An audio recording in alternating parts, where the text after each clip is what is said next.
আবারও দিনক্ষণ ঘোষণা করে ঘাটালের তৃণমূল প্রার্থীকে নিয়ে বিস্ফোরক তথ্য প্রকাশ্যে আনার ইঙ্গিত দিয়েছেন শুভেন্দু অধিকারী।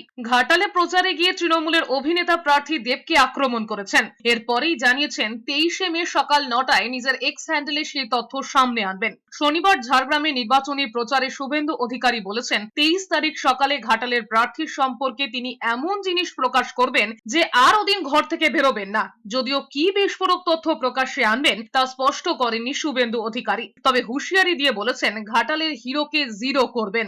আমি ওদিকে ফাঁকা করে দিয়েছি কাঁথি তমলুক, আর ঘাটালের যে হিরো তাকে জিরো করব হিরণকে দিয়ে। 23 তারিখ সকালবেলা এমন জিনিস আমি ছাড়বো ঘাটালের প্রার্থীর সম্পর্কে, আর ঘর থেকে ওই দিন বেরাবে না। 23 তারিখ সকালবেলা ফলো করবেন 9টার সময় এক্স হ্যান্ডেল সোশ্যাল মিডিয়া। আর ঝাড়গ্রামে ডাক্তার, বড় দুঃখ, আমার ডাক্তার চলে গেল।